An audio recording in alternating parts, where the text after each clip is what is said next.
যদিও এই অজিত দত্তক অসমত তিনিচুকীয়াৰ বুলি জানে, কিন্তু মই প্ৰকৃতপক্ষে এই গাঁৱৰে সন্তান।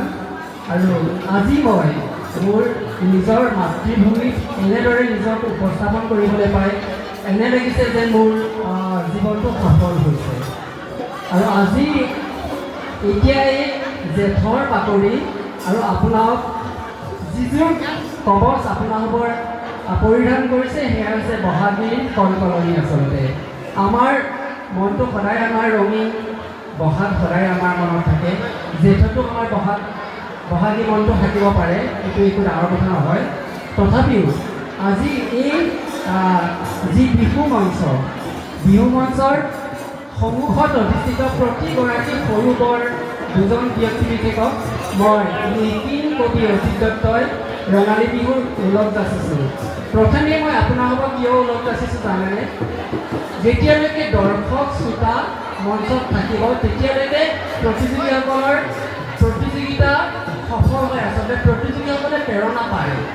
ইয়াৰ উদ্দেশ্য এইটো, আপোনালোক যদি নাথাকে প্ৰতিযোগীসকলে পৰিৱেশন কৰি ভাল নাপায়, আৰু প্ৰতিযোগীসকলক আপোনালোকে পূৰ্ণতা প্ৰদান কৰিছে।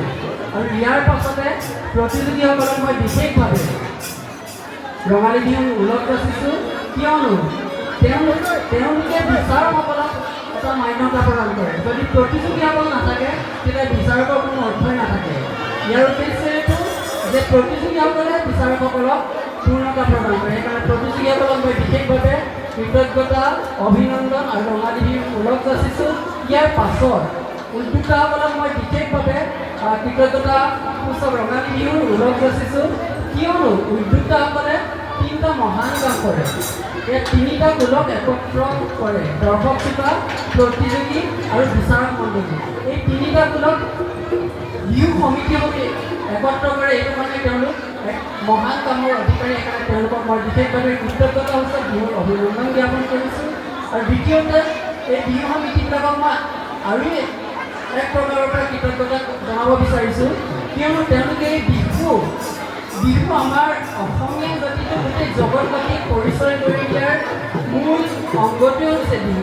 আৰু সেই বিহু সংস্কৃতিক এই উদ্যোক্তাসকলে প্ৰচাৰ প্ৰসাৰ আৰু সংৰক্ষণৰ মাধ্যমে জীয়াই ৰাখিছে। বেলেগে যিয়েই নকওক, বিহু সমিতিবিলাকে কিন্তু আমাৰ বিহু এই প্ৰচাৰ প্ৰসাৰ আৰু সংৰক্ষণৰ মাধ্যমেৰে ইয়াক জীয়াই ৰাখিছে। সেইকাৰণে বিহু সমিতিসকল বিশেষভাৱে কৃতজ্ঞতাৰ পাত্ৰ।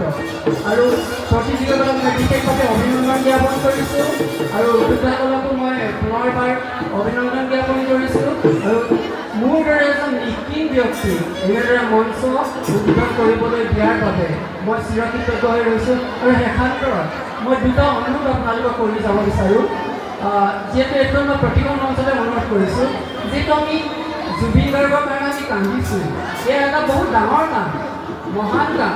কিন্তু তাৰ এখোজ আগত যদি আমি প্ৰতিজন ব্যক্তিয়ে নিজৰ বৃদ্ধা পিতৃ মাতৃৰ কাৰণে যদি আমি কান্দোঁ, তেতিয়াহ'লে হয়তো জুবিন গাৰ্গৰ কান্দোতে পূৰ্ণতা পাব।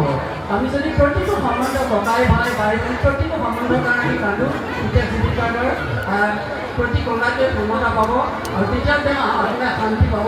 মোৰ অনুৰোধ আৰু এটা অনুৰোধ কৰি যাওঁ, সেইটো কোনো দুটাই নধৰিব। আচলতে ইয়াত সংস্কৃতি পৰিৱেশ আৰু উদ্যোক্তাসকলে যদি ভৱিষ্যতলৈ, মই হাঁহিয়ে কৈছোঁ, আচলতে ভৱিষ্যতলৈ যদি আমি জাতীয় সাজটো এদিনৰ কাৰণে পৰিধান কৰোঁ, নিশ্চয় ভাল হ'ব নেকি, অকণ ভাবি চালে ভাল হ'ব।